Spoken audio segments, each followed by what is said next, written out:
인공지능 알파고와 인류 대표 이세돌 구단의 세계의 대결이 막을 내렸습니다. 인간의 우세를 점쳤던 모두의 예상과는 달리 알파고는 이세돌 구단을 상대로 4승 1패를 거뒀습니다. 네, 이번 대국으로 인공지능에 대한 사회적인 관심이 높아지면서 엄청난 후폭풍이 예상되는데요. 지난 한 주 전 세계를 뜨겁게 달군 인공지능, 한겨레 사람과 디지털 연구소 구본곤 소장과 함께 총정리해보겠습니다. 안녕하십니까? 네, 안녕하세요. 네, 전 세계인들의 이목이 집중됐던 이번 대국, 소장님께서 어떻게 보셨습니까? 많은 사람들이 살면서 이렇게 흥미로운 이벤트를 본 적이 있는가, 마치 네. 월드컵에 방불 한다고 할 정도로 보통 이 국가대표 대항 경기와는 상상할 수 없는 인류 대표와 기계 대표 간의 승부였었죠. 네. 그리고 그 결과는 단순히 누가 이기고 지느냐를 떠나서 이제 새로운 시대가 개막되는구나. 내가 알고 있었던 세계가 완전히 달라지게 되겠구나라고 하는 이른바 알파고 쇼크라고 하는 충격을 저는 우리 사회에 던져주었다고 생각을 합니다. 네, 알파고 쇼크 이렇게 표현해 주셨는데, 그런데 예전에 체스를 두고서 사람과 인공지능이 대결을 한 적도 있다고 알고 있거든요. 그렇죠. 네, 이번 바둑 대결이 처음은 아닌데 유독 예. 굉장히 좀 많은 관심을 끌었거든요. 왜 그렇다고 예. 보십니까? 체스와 체스에서 컴퓨터와 인간이 대결한 거는 1997년이었고, 그리고 퀴즈에서 2011년 이렇게 대결을 해서 컴퓨터가 승리를 했습니다. 네. 하지만 그럼에도 불구하고 아직 바둑까지는 지금 시점에서도 한 10년은 남았을 것이다라고 생각을 했거든요. 네. 그런데 바둑은 여전히 인간만의 영역이라고 생각을 해왔는데, 인공지능이 도전할 수 없을 거라고 생각해왔는데, 이번에 세계 최고수 우리 이세돌 구단이 아주 호기롭게 내가 5대0으로 이길 것이다라고 자신하고 나갔는데도 그 상대가 안 된 거죠, 사실. 3연패를 하면서. 그런 점에서 바둑마저 넘어갔다. 기계에 이것이 충격파를 크게 던졌습니다. 예, 우리의 예상보다는 10년이나 단축한 아주 놀라운 결과가 있는데요. 그렇다면 이런 세계의 대결, 1대4 인공지능 알파고의 승리로 막을 내렸습니다. 이번 대결이 남긴 것은 무엇이라고 보십니까? 이번 대국은 엄청난 그 파급 효과를 가져왔죠. 그러니까 이것을 진행한, 이 이벤트를 진행한 구글은 엄청난 홍보 효과를 거뒀을 겁니다. 그리고 자신들이 개발하고 있는 인공지능이 세계 최고다. 그리고 여기에 대한 사람들의 신뢰도, 사람들의 믿음을 아주 무척 강화했을 거고요. 그리고 이세돌 구단도 컴퓨터를 상대로 승리를 거둔 1승을 거뒀죠. 그러니까는 엄청난 수혜를 누리게 됐다라고 사실 보고요. 그리고 그 덕에 사실은 한국의 바둑계에 관심이 높아지고, 또 세계가 한국의 바둑이 얼마나 특별한지, 그리고 거기에 이세돌 구단이라고 하는 사람이 어떤 존재인지를 알리는 이런 구글 이세돌 바둑계 모두에게 큰 선물을 주었다라고 생각을 하고요.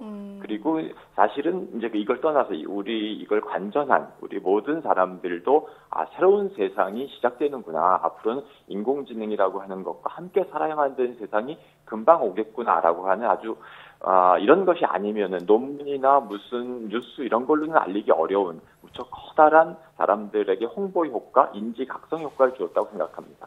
네, 예. 그렇군요. 인공지능은 구글, 바둑은 이세돌, 이렇게 예. 세계인들에게 어떻게 고유 명사로 남길 수 있지 않나, 이런 계기가 되지 않았을까 싶은데요. 예. 알파고 능력을 보고 또 많은 사람들이 일자리에 대한 불안이 많습니다. 여기에 대해 어떻게 생각하십니까? 지금 사람들이 가장 관심을 가진 영역이 사실은 이것 때문에 그렇습니다. 제가 이제 계속 보면서 택시를 타고 귀가를 하고 이래도 택시 기사들께서 가장 이것에 대해서 불안해 하시더라고요. 이세돌 같은 사람도 상대가 안 되는데 우리 같은 직업은 이거 얼마 안 남은 것 같아요라고 걱정을 하십니다. 예. 사실 지금 무인 자동차, 자율주행 자동차 이런 것들이 곧 현실화될 것이라고 하는 기대 속에 있는데, 그 두뇌가 되는 인공지능이 이렇게 바둑 같은 사람만의 영역 최고수까지 꺾을 수 있는 세상, 이러면은 당연히 일자리가 다 기계들이 사람보다 더 잘할 수 있을 것이다 라고 하는 불안을 갖게 됩니다. 그래서 앞으로 우리는 기계가 이렇게 인간의 일자리를 경쟁하게 되는 환경에 우리는 어떤 사회적 시스템을 만들어야 될까, 그리고 사람들에게 어떤 새로운 상태의 교육을 우리가 시도해야 될 것인가? 학생들은 학생들대로 또 직업인들은 직업인들대로 다양한 차원의 새로운 교육이 필요하다고 생각합니다. 네, 이번 대국이 가져온 파급 효과 정말 여러 가지가 있는 것 같습니다. 근데 그 중에서도 무엇보다 말씀해 주신 것처럼 뭐 인공지능에 대한 관심, 우려 여러 가지가 굉장히 가지치기라면서 굉장히 좀 높아진 것 같은데요. 특히 이번 대국을 계기로 좀 우리나라 인공지능 연구에도 많은 사람들이 관심을 갖고 있거든요. 네. 뭐 정부에서는 뭐 300억 정도 투자를 하겠다고 밝혔는데 정작 좀 인재가 없다 이런 지적도 나오고 있습니다. 뭐 이런 인재 육성 문제라든가 시장 규모에 대해서는 좀 어떻게 평가하시는지요?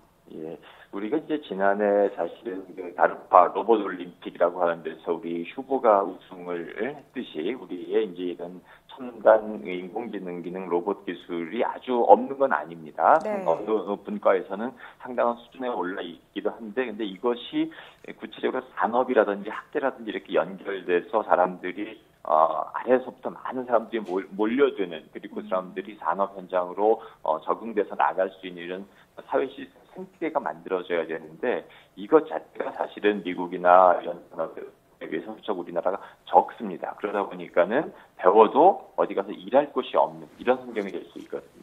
그래서 우리가 앞으로 이제 미래의 주된 기술로 인공지능 연구도 해야 되겠지만은, 그리고 그것을 육성을 해야 되겠지만은, 동시에 우리가 이제 이런 인공지능 환경에 적합한 사회 시스템을 만들고 교육 시스템을 만드는 것도 동시에 같이 진행돼야 될 거라고 생각을 합니다. 이게 단순히 자금 얼마를 지원한다라고 해서 산업이 만들어지고, 그리고 거기에 이제 사람들이 갈 수 있는 자리가 만들어지는 거라기보다는 우리 사회에 무슨 그 특별한 전문 직군들 위주로 인재들이 몰리잖아요. 네. 이런 것들이 방지될 수 있으려면은 이런 아주 첨단의 과학기술을 연구하는 사람들이 사회에서 가장 우수한 뛰어난 보상을 받을 수 있는 사회 시스템을 만들어 주는 게 필요할 거다.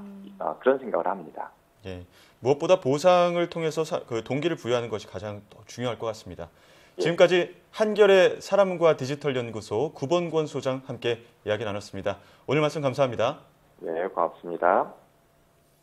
네, 이번에 정말 아까도 말씀해 주셨지만 바둑 10년에 걸릴 것을 단축했기 때문에 앞으로 또 인공지능의 발전을 기대해 보도록 하겠습니다. 네, 이번 대국이 인공지능에 대한 뜨거운 관심을 좀 일으킨 계기가 됐는데요. 앞으로도 인공지능 기술에 대한 고민이 필요할 것 같습니다.